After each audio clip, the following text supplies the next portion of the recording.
baxdal azbala wa baxdal basmala wa baxdal hamdala wa baxdal awqala. lii may wax tey duma ko def mu doon poème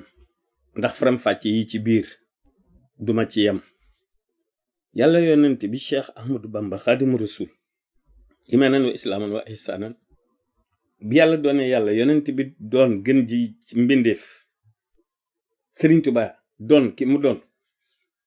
feeñe fii mu feeñe ci réew mi feeñe fii mu feeñe ci Afrique defal li mu defal boroomam ba mu gërëm ko defal li mu defal yonent bi ba mu gërëm ko ak yonent yépp ak seeni saaba yépp ak saalihin yépp ak scientifique yépp boroom xam-xam yépp ak savant yépp maanaam ku tedd ki bi mu serviré ñëpp ba noppi ci la ko yàlla joxe nag ci la ko yonent bi tànnale li gën ci àdduna tànnal ko la mu ko tànnal ci al axira moo waral malaka ni dunya oxra samadu bi yooyu yëpp jàllee yàlla baaxenu nu feeñe fii nu feeñee ci moom doon esclave am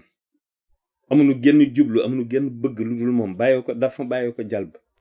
nga xam ne bu mënoon a ñàkk sax duñu taxaw naan ko dañoo bëgg lii mbaalaa waaye réew mi nga xam ne am réewama mu wax nu ci li mu nu ci wax nu li mu wax ci der bu ñuul ni der bu ñuul kontul xam-xama kont bu loolu amee jamono ji toll fii réew mi toll fii man sama liggéey toll fii sañ naa koo ñaan yi may wax waaw mooy lan mooy yi nga xamante ni bii mooy tax autonomie bi Touba yellool nu am ko mooy doon dara ci pouvoir exécutif mënuñu ko ñàkk bana ñaan ndax loolu nu ñu néew nu di ni ñaan na am tey wala suba wala ginnaaw ëllëg ñaan ko rek moo nu war waaw li nu koy ñaan daal mooy na soppi yi ëpp bu soppi yi ëppee te mu xeetal leen ci ñëpp ànd ci Touba d'abord bu ñu ko defee ñun bu nu ko defalee daal bu nu dee tàlli loolu na bëgg mu defal nu ko su ngeen gisee yi nu doon wax yëpp di tudd ay référendum di tudd ay pétition ak yooyu yëpp mënta ñàkk ndax souplesse bi nga xamante ne bii moo koy véhiculer loolu képp a tax waaye noonu li ni ñaan moom lañ koy ñaan ndax moom la yàlla jox jaam ñi waaye nag sañ naa 3 millions d'électeurs yi nga xamante ne bii ñoom bokkuñu woon ci élection yi passé sañ naa leen a tàllal loxo ci projet de société bu bees bu Cheikh Ahmadou Bamba Xaadimu Rasul boo xam ne dëggal jubal leeral moo ko lal lii képp la waaye du lenn taxunoo jóg waaw pouvoir taxunoo jóg bien taxunoo jóg matériel taxunoo jóg célébrité taxunoo jóg li ñu tax a jóg mooy ku tedd kii mooy dëkkam bii na am autonomie waaw ci domaine yépp lii képp nu tax a jóg moo tax faw ñu koy répété di ko wax ak ko waxaat naa woote conférence de presse boo xamante ne bii journalistes yi xereñ yépp laa fay invité waaw lu ma waay bëgg a laaj ma ko ci wàllu réew mi ak wàllu xisbul xaq ak waaw lan mooy suñu intention ñun ñi nga xam ne ñoo bokk pas-pas yépp waaw te mu concerné réew mi ak lu développé réew mi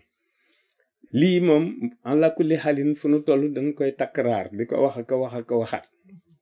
ndax lu baax moom du ci àgg na benn yoon da nga koy wax daal di fay yem déedéet booy wax lu baax bul ko wutal suba bul ko wutal ngoon bul ko wutal temps bul ko wutal espace waaw na nekk loo xamante ni bii lu day ànd ak constance li mu wax rek ci bonne intention bonne parole bonne action et avec constance loolu la wax mu lazimatul xayr loolu moo tax rek ñuy wax ak waxaat encore une fois bu soobee yàlla bu ñu doxee tuuti ba ci kanam fii ak rajab mën na am ñu wax waxi kuréel boo xamante ne bi xarnu bi lay tudd loolu li ko waral politique bee tax coalition mënta ñàkk ci kanam coalition xarnu bi mënta ñàkk parce que politique réew mi fi mu toll moo ko waral bu fekkee yi may proposer defuñu ko waaw concerté wuñu waaw ñoom ñi nga xamante ne ñoo leader politique yi bu fekkee defuñu benn daje boo xamante ni bi dañuy wax ne ànd nañ ci kat une nouvelle doctrine bi généralu Bamba doon wax bu loolu amul nag ñu waajal suñu coalition xarnu bi waaw fii ak weeru rajab waaw te tàll ñëpp loxo nag góor ak jigéen mag ak ndaw yi may wax ni ça n'a rien à voir ak sama relation personnelle ak njiitu réew mi di président Macky Sall jotewul dara waaw lii lu ñu ma sant la ma war ko jox ak ji ci war ji ci yàlla loolu moo waral naf-naf jeeg ka wax ak ka waxaat lii képp la waaw bu ko defee nag tey jox ñëpp rendez-vous encore une fois si CICES le 19 ci ñu accompagner Serigne Bassirou Khadim Awa Ba waaw ngeen xam ne kuy jàpp ci bis bi maamam nga koy defal donte am na ci ngërëm ba noppi itam ngërëm du doy lu baax du doy moo tax moom it muy continuer di def li muy def waaw waa diwaan bu kenn des wasalaam